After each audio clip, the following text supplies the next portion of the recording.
Hello, everyone. I'm really glad to see you. Very, very glad that you're here, and I'm glad to be with you. So to begin, I want you to ask a question of yourself. And however you choose to answer is fine. This is not a right, wrong question answer. Here it is. How hungry am I for friendship? Now, some of us would answer, I won't lie. I have a big desire for more and closer friends. And others of us would say, I'm good. I don't need more friends. My friendship cup is full. And however you might answer that question, there are many people who are very hungry for friendship. Ground Floor is a new company that began with several locations in San Francisco and later opened a site in Los Angeles. Ground Floor is a social club with an emphasis on friendship. And one of the company's co-founders said it offers spaces for work, meeting rooms and phone booths, spaces for wellness like classes and a gym, and spaces for socializing. There are karaoke nights, special interest groups, craft workshops. It sounds like an after-school club for kids, but it's designed for adults who are 30 and older. The owner explained that there is a difficult social transition for many people in their late 20s and early 30s, especially those who move to large cities for work. That's the time in life when many move away from families, away from hometowns and universities where building community came more naturally, and they leave for places where they often only know the people with whom they work. And because they are starting from scratch when it comes to friendship, these years can feel like a kind of social purgatory, is how the owner put it. When Ground Floor's Los Angeles location opened, there were 2,000 people on the wait list, all of them ready to pay $200 a month to participate. The overwhelming response of Ground Floor proves that many of us are living with a friendship deficit. Some of us are satisfied on the friend front, but many of us know there is a better brand of friendship than what we are experiencing. Well, I have some good news. I know a guy who understands why friendship matters. I know a guy who knows how to do friendship in better and healthier ways. In fact, he can teach us how to take all of our relationships to the next level. Now, I want to be transparent. When our team first asked me to focus this teaching series on relationships, I was not totally enthusiastic. And to be honest, I thought there might be some more compelling, relevant topics, some more interesting topics that I could tie to the life of Jesus. But the more I considered their input, the more I saw the genius of what they asked me to do. Whether you have realized it or not, few things will upgrade your life more than enhancing the quality of your relationships. We often think that it is our circumstances that dictate the level of happiness that we experience. But it is not circumstances that primarily determine how happy we are. Relationships are what truly determine our happiness. People with good relationships and bad circumstances are happier than people with good circumstances and bad relationships. And if you've been in both of those scenarios, and most of us have been, you know that's true if you are thoughtful. If you are assigned some difficult project at work, but you have the opportunity to tackle that project with a fun, hardworking team, then you will be happier at work than if your work was mindless, if it was a cinch, but your coworkers are duds. In the same way, if you face financial challenges and if you face parenting challenges with a spouse to whom you are deeply connected, you will be far happier than the couple who has money to burn and who has won the parenting lottery with their kids who are easy to raise, but whose marriage is limping along. Circumstances can bring joy. Circumstances can bring pain. There's no doubt about that. But our greatest joy and our greatest pain always flow out of our relationships. So it only makes sense for us to give our best energy to choosing our relationships wisely and building our relationships intentionally. So I am now excited about this series because I know you will be able to upgrade your life if you will pour yourself into the truths that we discussed during this series. And I hope you will do that. Most of us have heard of John 3:16 because it is probably the most frequently cited, most frequently quoted verse from the Bible. And some of us memorized the King James version of this verse. For God so loved the world, he gave his only begotten Son. But here's the way the New Living Translation renders John 3:16. For this is how God loved the world. He gave his one and only Son so that everyone who believes in him will not perish, but have eternal life. Now, almost all of us realize those words were spoken by Jesus, and they were spoken by Jesus about himself. But do you know to whom those words were spoken? Jesus spoke those words to a man named Nicodemus. And you might recall that Nicodemus made a clandestine visit to Jesus one night, and presumably pretty late at night. And why did Nicodemus come at such an uncommon hour? Well, he did it to avoid being seen by his friends, his fellow Pharisees, because they viewed Jesus not as a friend, they viewed Jesus as an enemy. And they would have been suspicious of Nicodemus for showing up for what appeared to be some kind of social gathering with Jesus. But Nicodemus was that rare person who, even though he was part of the powerful group, retained his capacity to think independently. And Nicodemus was captivated by everything that he had observed about Jesus. He could not bring himself to dismiss Jesus simply because his superiors were demanding that he do so. Something about Jesus rang true for Nicodemus. So he threw on a hoodie one night and he risked his position, if not his life, to speak with Jesus face to face. And yet he tried to protect himself by going late at night when hopefully no one would see him. So look at the opening verses of John chapter 3. There was a man named Nicodemus, a Jewish religious leader who was a Pharisee. After dark one evening, he came to speak with Jesus. Rabbi, he said, we all know that God has sent you to teach us. Your miraculous signs are evidence that God is with you. Now, there were occasions when one of the Pharisees, one of the enemies of Jesus, would initially flatter him with some words and then would attempt to discredit him in front of an audience. Now, it always backfired, but the Pharisees were slow to admit that they could not get the best of Jesus in a verbal joust. But when Nicodemus called on Jesus, there was no audience. So his compliments, the words he spoke that were affirmations of Jesus, they seem like they are coming from his heart. They are genuine. And the conversation that follows between Jesus and Nicodemus, it's just a fascinating conversation. If you don't remember it, even if you do, you should read it. John chapter 3.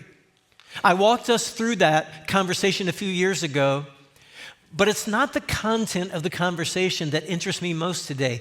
It is the decision that Nicodemus made to pursue that conversation. From his peers, Nicodemus was hearing that Jesus was a charlatan, a troublemaker, a liar, a deceiver.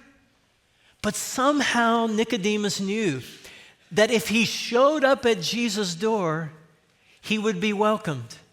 He knew Jesus was approachable. And when it comes to friendship, there is no quality that is more helpful to us in starting and building friendships than approachability. It is not too much to say that Nicodemus and Jesus became friends beginning at this point. I mean, later in John chapter 7, it is clear that Nicodemus is standing up for a friend when the ruling council moves to condemn Jesus, But Nicodemus stands before his peers and he asks a question that is intended to cause them to take a step back. Nicodemus asks, is it legal to convict a man before he is given a hearing? Nicodemus is pointing out, we're breaking the laws that we have established. And at the risk of being branded a traitor, Nicodemus insists that the law be followed where Jesus is concerned. And later, after Jesus was crucified, at great personal risk, Nicodemus dared to ensure that the dead body of Jesus was treated with utmost respect. And he personally provided expensive myrrh and aloes for the embalming of Jesus' body. It was a clear sign that he had a great personal affection for Jesus. You know, in Jesus' day, every prominent rabbi had a literal following, people who would follow that rabbi around and listen to the rabbi teach. Every rabbi had a following of whom he was the undisputed leader and master. And in a functional sense, a rabbi's followers were his slaves. But in John 15, verse 15, I want you to notice what Jesus says to his disciples. I no longer call you slaves because a master doesn't confide in his slaves. Now you are my friends, since I have told you everything the Father told me. You didn't choose me, I chose you. Jesus does more than respond politely to our overtures of friendship. Jesus makes the first move. He chooses to befriend us. And here is the truth that I want us to acknowledge. We follow a Savior who values and who has modeled friendship. And I think some of us have not even realized that part of following Jesus is following his desire for and his pattern for friendship. Jesus considers friendship important enough that of all the things that he could choose to call us, he makes a point of calling us his friends. So here's the question. If friendship is that important to Jesus, why have some of us ignored it? Why have some of us given up on it? You know, every type of relationship faces obstacles. And if you're aware of your own life and relationships, you know friendship is no different. Friendship includes obstacles. Some of us have concluded that the potential benefits of friendship are not worth overcoming the obstacles, not worth the risks that come with attempting friendship. Some of us are disillusioned by some of the false starts that we've had with people who we thought might be our friends. And some of us have been a part of friendship train wrecks. And there is a cynical part of us that is just ready to not need friendship. Some of us have been scarred by disloyal friends or excluded by a group of casual friends or oppressed by some overbearing friend. So we've concluded it's just safer to avoid the friendship zone, which is different from the friend zone. The friendship zone is another thing altogether. And some of us have made our own mistakes as friends. And if we're self-aware, perhaps we're even asking if we are really friendship material. Maybe the problem has been that we're not friendship material. Well, I just want to assure you today that friendship is worth the effort. But there will always be barriers on the path of friendship. And I want to highlight a couple of the most common ones. One of them is fear of vulnerability. Now look, not all friendships are deep friendships. Not all friendships need to be deep friendships. I mean, I'm guessing that most of the men who are hearing me talk about friendship and vulnerability right now do not consider vulnerability a big factor when we seek out friends. You know, we're looking to watch a football game with somebody. We're not going through a checklist of qualities. Yeah, this guy needs to be vulnerable. Often men want to be friends with someone who shares their interests and someone who is, what's that highly spiritual word? Fun. And frankly, some women prefer that type of friendship also. I think we all need that type of friendship at some point to some degree. But if you've tried to go deeper in a friendship, but you were wounded by how it went down in some way, it is natural to hesitate before choosing to do it again. Frankly, it is wise to allow friendships to deepen at a gradual pace. And some of us can be very impatient as we enter friendships because we want them to become unnaturally deep in a very quick timeline. A high degree of transparency in a brand new friendship can be awkward. It can seem out of place. If you've ever made the mistake of oversharing in ways that were too much for a new friendship, or if you've noticed that people pull back when you have shared too much, I suggest you learn to budget how quickly you share the most sensitive parts of your story and how much of your story you share. How about sharing the same amount of yourself over a longer period of time? Trying to accelerate a relationship at an unnatural pace will usually result in someone pulling away. You know, several people have sent me this video that's pretty popular on social media right now. It's a video of a young man. It appears that he's giving a testimony at a more traditional church. And he is standing up giving his testimony, and he announces that his future wife is in the room. God has told him that his future wife is sitting in the room at that moment. You see, this guy wanted to bypass all the hard work and all the awkward moments that go with meeting a young woman and establishing a relationship and then testing that relationship to see if it is going to last. He wanted to define the relationship before there was a relationship, even before the woman was identified. And it was a super awkward moment, which was really the whole point of the video. He was very sincere, but he was very clueless. And when you and I try to take a friendship too deep, too soon, that is awkward also. And rather than attract people to us, we unintentionally startle people and require them to take a step back, which sometimes means that the friendship will slow down. So here's a wise guideline that I suggest. Don't try to make everyone a close friend, but leave the door open for people who want to willingly walk through it. You need to give other people the room to decide what kind of friendship they want with you. And you need to genuinely respect that person's right to do it. Don't just lay back because you're trying to find a way to make it work out, manipulate it to what you want it to be. Do it out of respect for the other person and recognizing the other person's autonomy. Proverbs 18:24 says this, "A man of many companions may come to ruin, but there is a friend who sticks closer than a brother." Now, I've always found that verse fascinating because Hebrew culture valued family so much. But Solomon is saying there are some friends that are so special, so important in your life, that it can be even more valuable than family in certain situations. But I want you to notice that the number of friends like that is a small number. He says there is a friend. He doesn't say there are a bunch of friends who stick closer than a brother. He says there is a friend. And we need to remember that.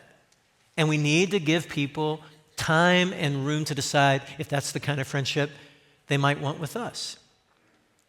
You can't make a friend like that in a week. You can't make a friend like that in a month. You can't assign that role to someone without respecting the person's right to choose it. There are no shortcuts to some of the awkwardness and uncertainty of building friendships, and we just have to accept that as part of the friendship package. And if you're into control, if you like how to determine not only how you do things, but you like to determine how other people do things, this is probably a struggle for you. It takes time to build close friendships, and it is a lot more art than science. But if you desire close friendship, at some point, you are going to have to reveal more of your inner self. That's just part of being friends for a long time and becoming closer friends. That's what it means when people say, he's a close friend, she's a close friend. I was friends with a guy for 7 years before he told me about a key event that shaped his life in a profound way. And I could tell that it felt very risky to him to share that part of his life for me. But we have now been friends for over 30 years, and there is very little we do not know about each other. And even though we are men, we have both slowly, naturally reached a level of vulnerability that makes us friends that are closer than a brother. And that friendship is strong.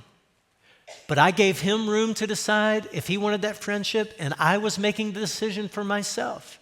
And sometimes people are not on the same schedule. And all of that has to be worked out in sometimes awkward ways.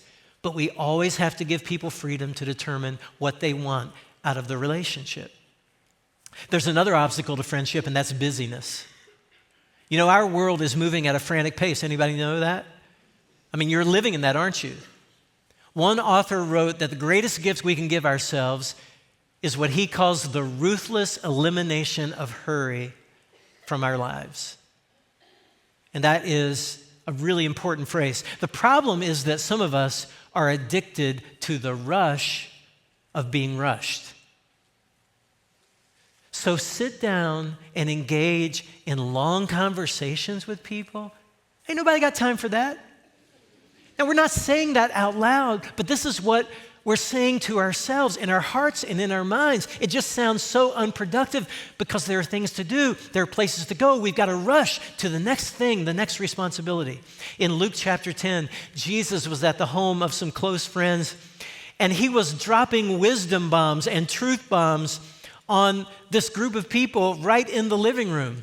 But Jesus' friend, his good friend, Martha, was working in the kitchen, and Martha was irritated that her sister Mary was listening to Jesus and soaking up what Jesus was saying rather than standing next to her in the kitchen and chopping vegetables.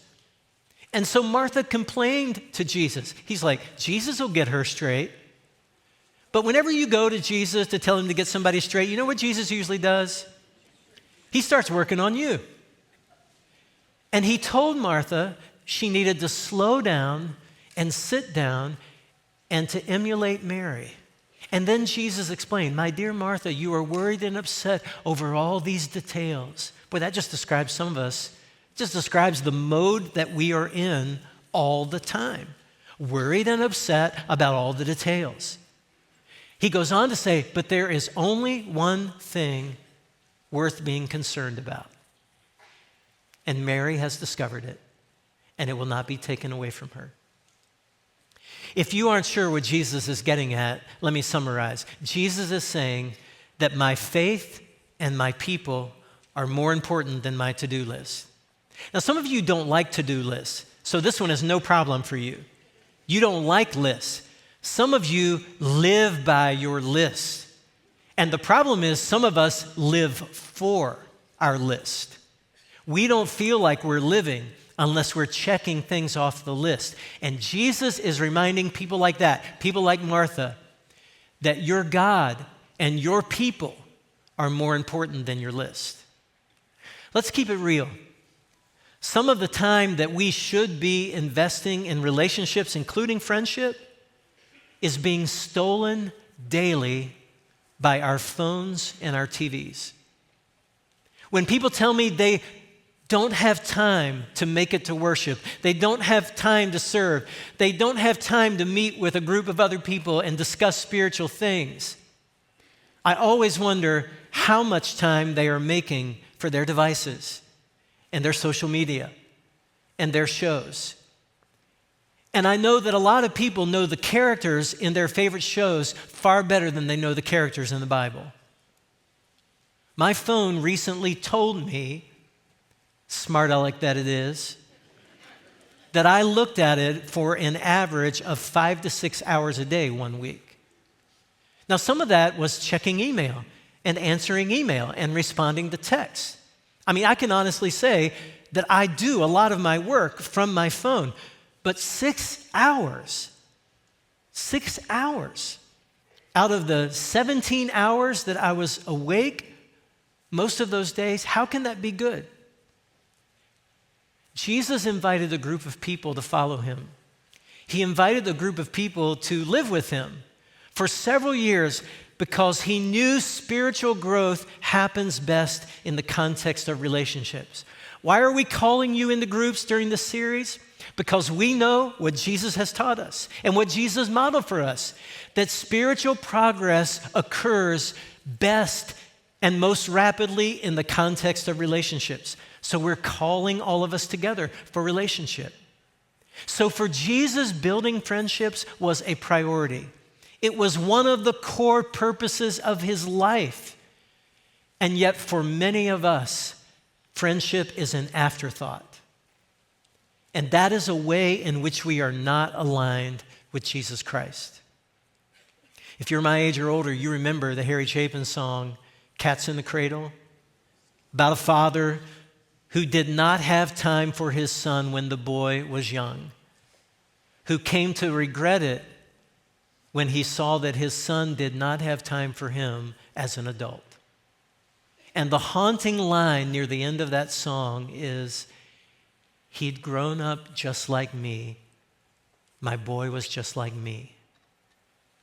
So I tell you this as a friend. The greatest enemy of our relationships is our devices. And that enemy is quietly strangling close family ties and marriages and friendships. And our kids are growing up just like us. If you think about it, much of the Bible's instruction is intended to remove barriers so that friendship can be built. Cultural and social barriers limit relationships. So the Bible encourages us to love and accept one another. Why? So that we will build more relationships, be open to more relationships. Unsolved conflict between us short circuits friendship and other relationships. So the Bible teaches us to do what? To forgive quickly and to forgive without arbitrary limits. Why would the Bible encourage us to do that? One reason is to multiply and enhance relationships. Forgive so that the relationships can continue to grow. The more we practice the way of life that Jesus modeled for us, the more we surrender to the life that he taught us to live, the more fertile the field of friendship will become in our lives.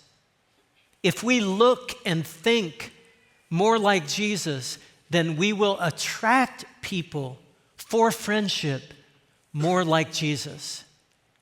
By the way, one of the most common barriers to friendship is selfishness. We get in our own way. And imitating Jesus is the best way to eradicate selfishness from our lives. In John 12:32, Jesus said, "And when I am lifted up from the earth, I will draw everyone to myself." And then John explains, he said this to indicate how he was going to die. Jesus attracts people to himself by sacrificing himself.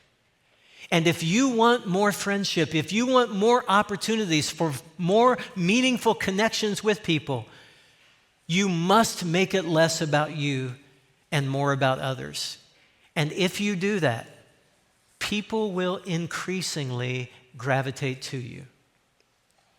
You know, when something is authentic, when something is valuable, there is almost always a counterfeit form of it.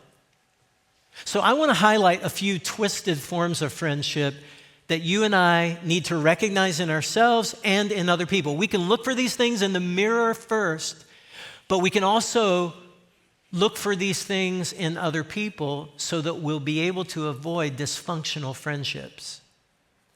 One is friendship as a means to an end. I'll just put it crudely. Some people will use you. And they are willing to feign friendship to get what they want. And sometimes people are fully aware of the fact that they are using you, and sometimes the person is just so broken and so accustomed to living that way and treating people that way, they don't even realize they're doing it.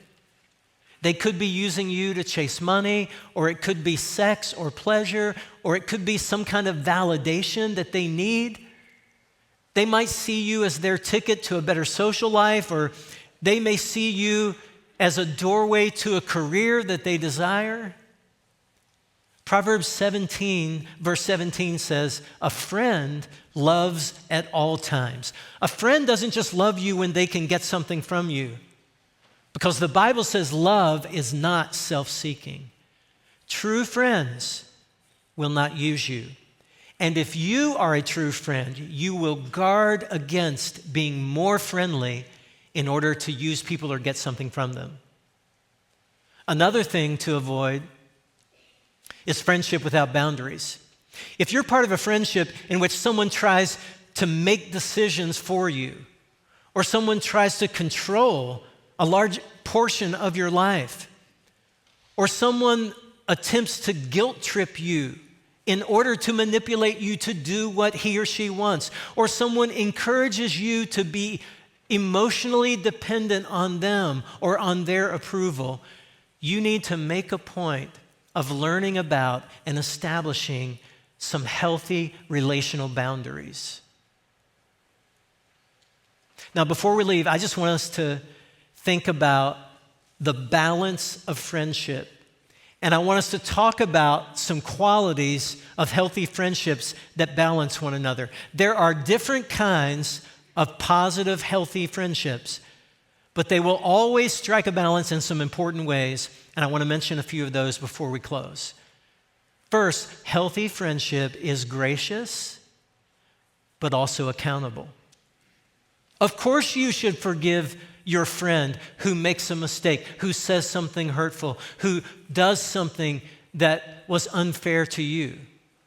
But if an apology is not sincere, or if you are wronged repeatedly in the same way, and it becomes a frequent pattern in the relationship, forgiveness does not require you to agree to be routinely mistreated. So forgive generously, but also expect accountability. Here's another. Healthy friendship is generous, but the generosity is balanced by reciprocity. Keeping score in any relationship, well, I've done this, you've only done that. Keeping score in any relationship is unwise. But when a friendship is lopsided in ways for which there is no valid explanation, it is a warning sign that someone is not reciprocating. Jesus did say, it is more blessed to give than to receive. So we should be looking to give. But when you or your friend is always the taker and never the giver, adjustments need to be made. Here's another. Healthy friendship is devoted, but it is not obsessed. Loyalty to a friend is a great quality, but when loyalty is defined in a way that cuts off a person from other important relationships, then it is becoming dysfunctional. When someone insists that you isolate yourself in order to be a loyal friend to him or her, you're being misled, and someone is attempting to control you, and you need to recognize it. Here's another. Healthy friendship is accepting, but it is not blindly loyal.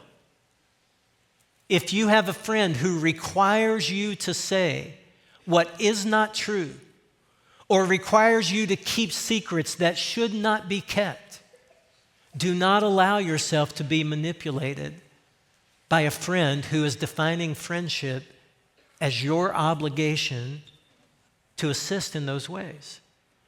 The Apostle Paul wrote, "Love rejoices whenever the truth wins out." Authentic loyalty does not side with someone who is not telling the truth. Here's another. Healthy friendship is personal, but it is also a witness to a lonely world. I think most of us are probably guilty of thinking that friendship is about me and that other person. But friendship is actually about more than that. Everything about our lives should bring glory to God, including our closest friendships. So ask God to glorify himself through you as you attempt to be the kind of friend he wants you to be.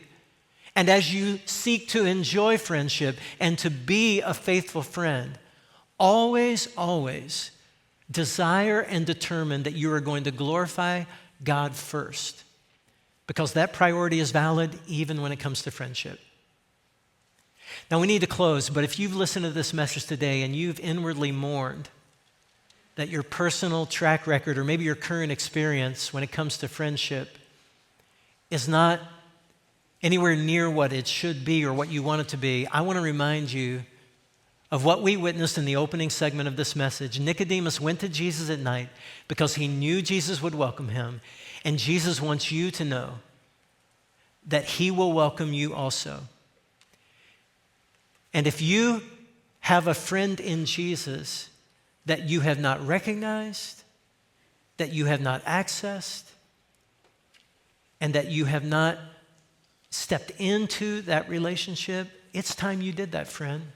And if that sounds like a spiritual cop-out that doesn't really make a real-world difference, I assure you it is much more. I can introduce you to people, a number of whom are part of this church, and they will tell you with the deepest sincerity that their best friend is Jesus. And they have learned that he is receptive to that friendship, and it has come to mean everything to them. No one ever cared for you like Jesus. There's no other friend as kind as he, and no one else can take the sin and darkness from you. Oh, how much he cares for you and for me. We will never be friendless because of Jesus.